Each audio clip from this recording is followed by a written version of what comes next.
We have defensive lineman Eddie Vesterinen. Eddie V. Questions for Eddie? Eddie, give your thoughts of how the defense performed this past week. Well, not great. We didn't play up to the standards. I think as a whole defense, we didn't play as we used to in the games before. I think probably mentally we were still in a bye week. I mean, there's a lot of things that come to the game, but we were not as intense, playing as intensively as before. Why do you think that was? Do you have a reason why you guys didn't? I mean, there can be several reasons, you know. It can be personal, you know, I don't know. It's hard to say, you know, why. Maybe, you know, it was hot there. Past week it was cold here.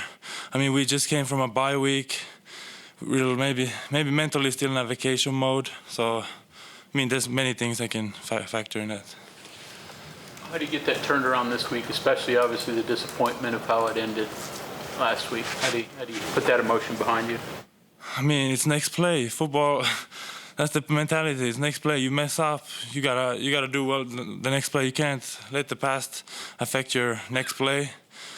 And I think we have a great opportunity now to show how we can bounce back from our loss. And really, we cannot let this loss define us and our season.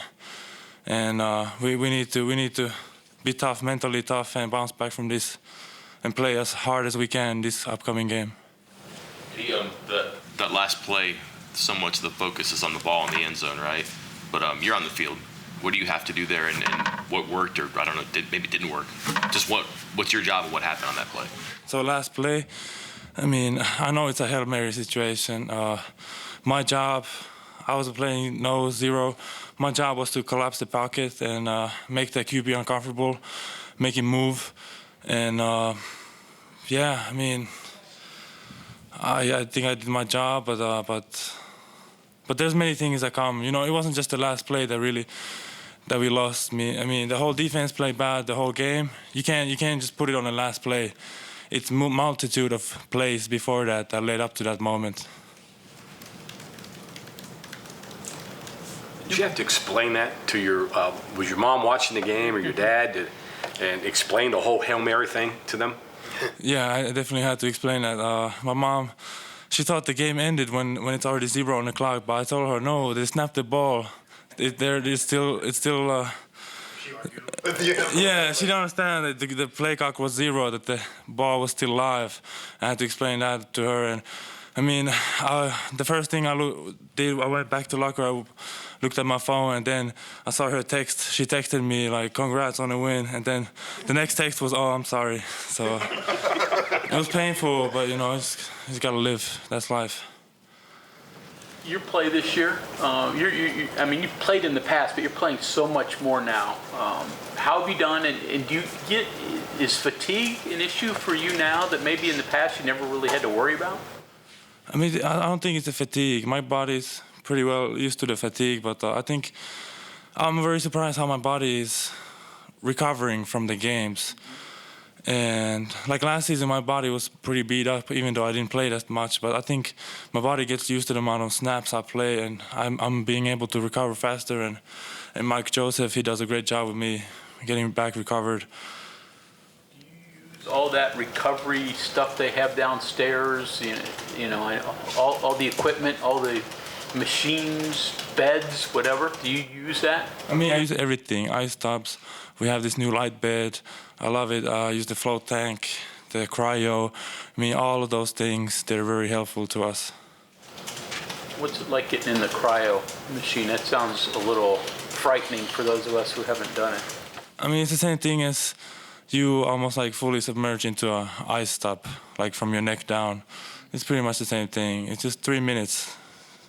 3 minutes long. Not painful? Not. Does it hurt? Does it? I mean, it's obviously cold. What's it like? It's just a little bit cold.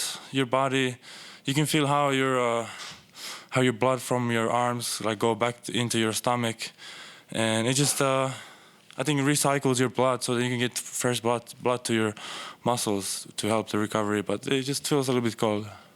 You mentioned how the team kind of maybe mentally was still kind of on the bye week. Devin talked about he's a 24-hour rule to get over games, whether it's good or bad.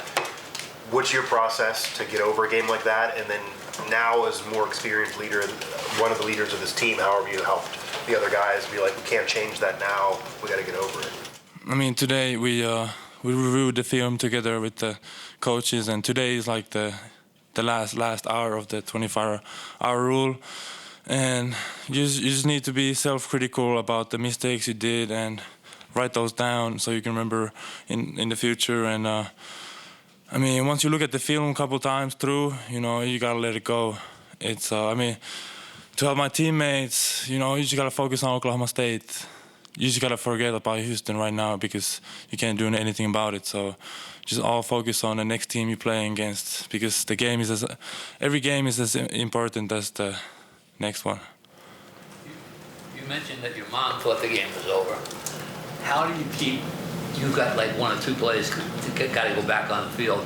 How do you keep from also thinking that it's over after such a play happened? So after the touchdown. Yeah, after we made the touchdown, I was happy, but I knew I was still kind of stressed out because I know I had to go back to the field and anything can happen.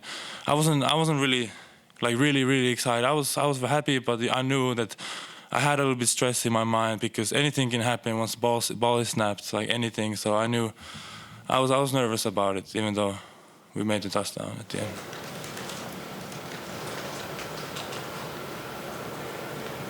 Okay, anything else for Eddie?